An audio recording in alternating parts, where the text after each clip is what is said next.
Keila, besok kita sama-sama ke sekolah ya. Papaku sibuk karena auditor datang. Papa harus kerja sampai larut malam, menyiapkan data pemeriksaan laporan keuangan supaya semua aktivitas perusahaan dapat dipertanggungjawabkan. Wah, harusnya seperti itu ya orang percaya.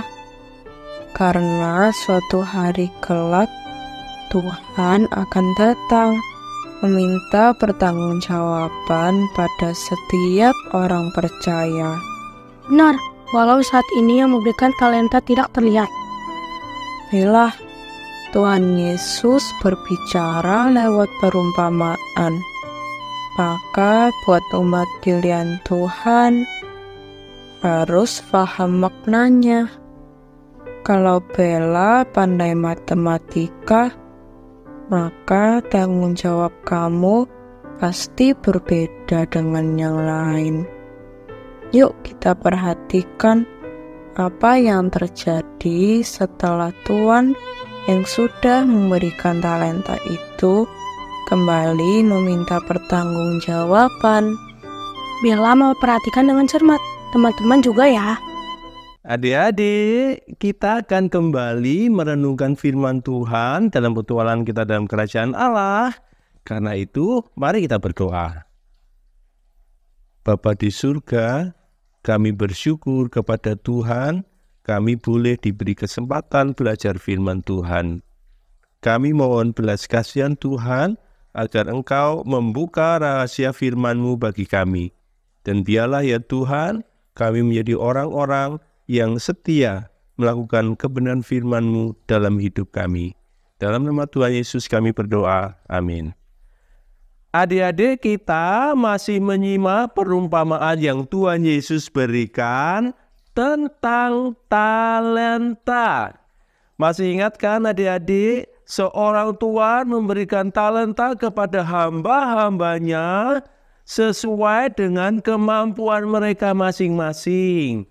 Setelah itu, Tuhan itu pergi.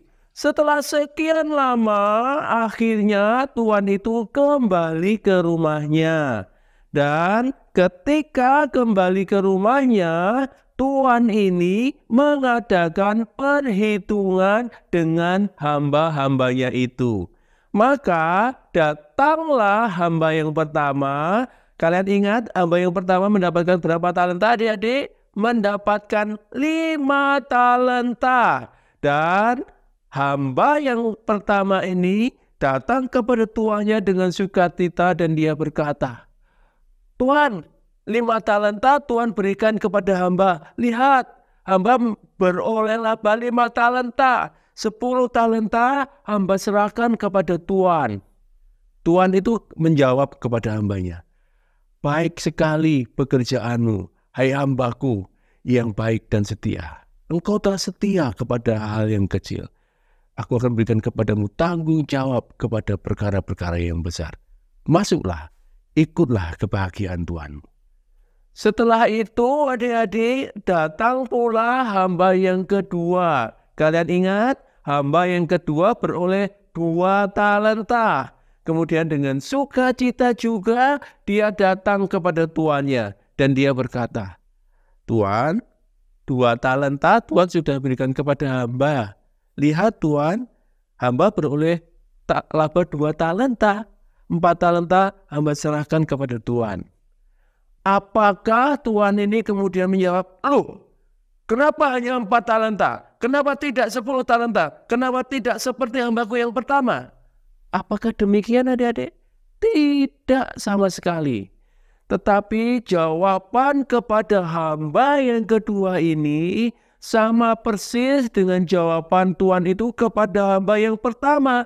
Maka Tuhan itu berkata, baik sekali pekerjaanmu, hai hambaku yang baik dan setia.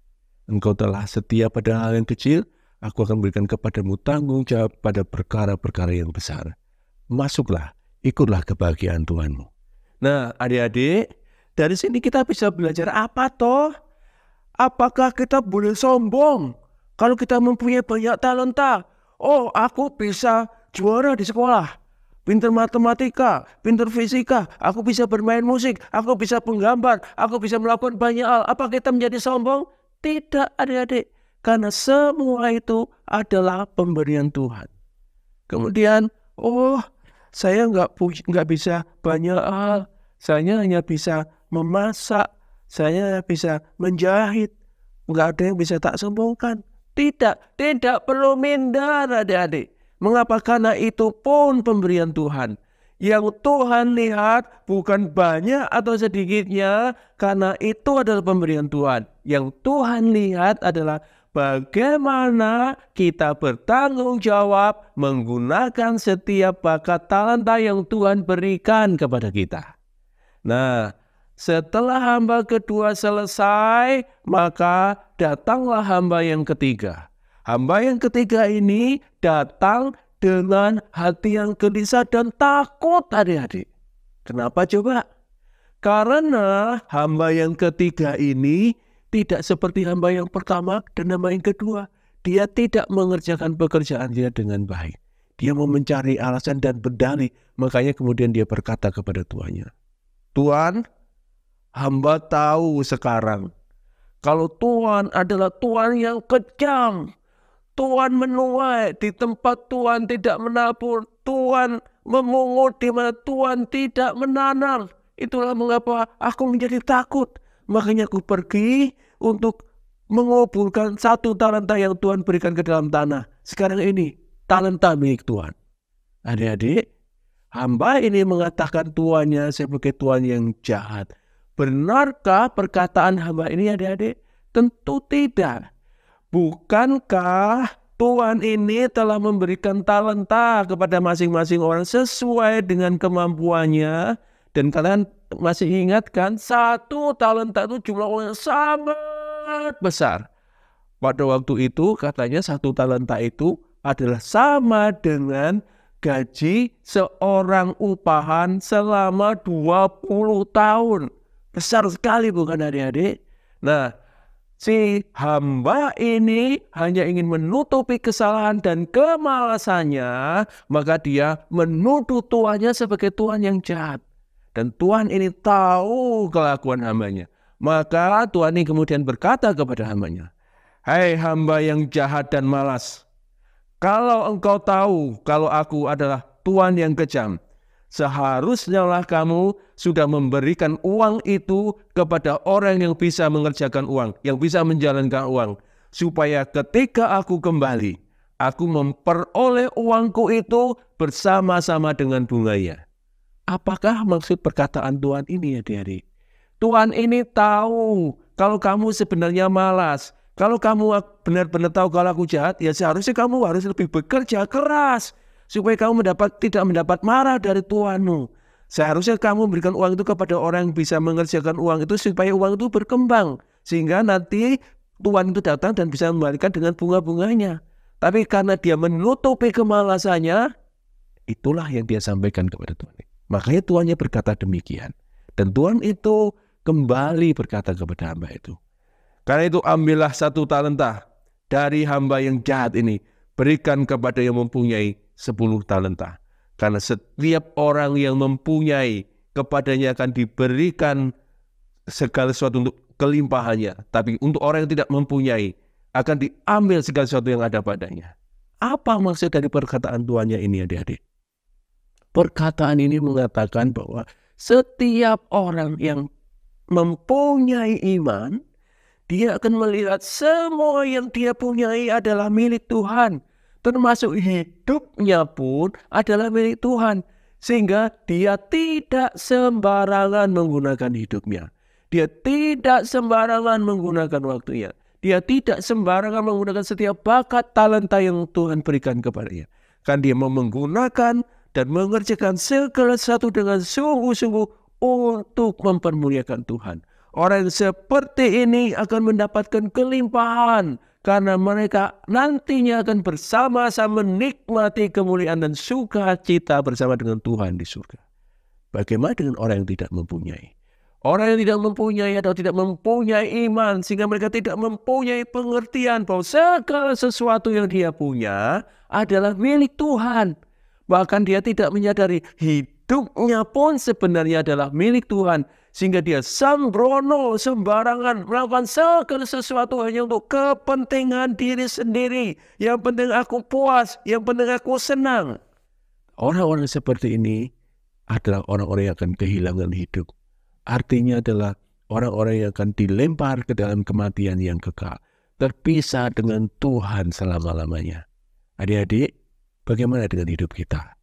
Apakah kita menyadari bahwa hidup kita dan seluruh yang kita punya adalah milik Tuhan yang harus dipertanggungjawabkan di hadapan Tuhan? Kiranya renungan ini boleh menggugah kita, menguatkan kita, mengingatkan kita supaya sungguh-sungguh hidup bagi Tuhan. Amin. Mari kita berdoa. Bapa di surga, kami bersyukur, kami berterima kasih karena Tuhan beranugerah di dalam Kristus Tuhan, sehingga kami mempunyai iman di dalam Kristus. Biarlah di dalam iman kami dapat melihat bahwa hidup kami adalah milik-Mu ya Tuhan. Bahkan segala sesuatu yang kami punya adalah milik-Mu ya Tuhan. Supaya kami boleh menggunakan hidup kami, bakat kami, kekayaan kami, apapun yang kami punya, adalah untuk melayani Tuhan, adalah untuk mempermuliakan nama-Mu, agar kami boleh menjadi berkat, supaya dengan hidup kami, orang melihat Tuhan Yesus Kristus adalah Tuhan dan Juru Selamat. Terima kasih ya Tuhan, terpujilah nama-Mu, kekal selama-lamanya. Dalam nama Tuhan Yesus kami berdoa. Amin.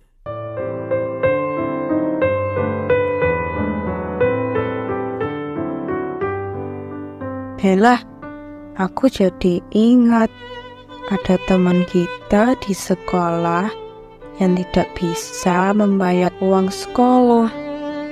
Padahal orang tuanya sudah bekerja keras untuk memenuhi kebutuhan keluarga. Dan hebatnya lagi, setiap hari keluarga itu memulai dengan ibadah keluarga bersama dengan ucapan syukur yang melimpah.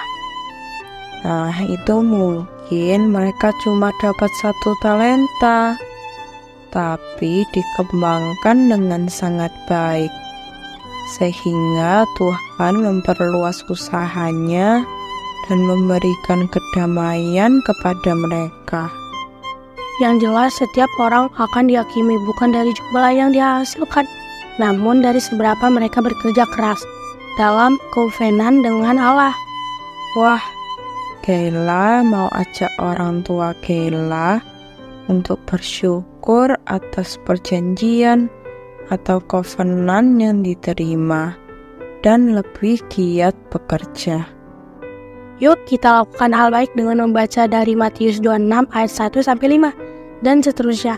Salam.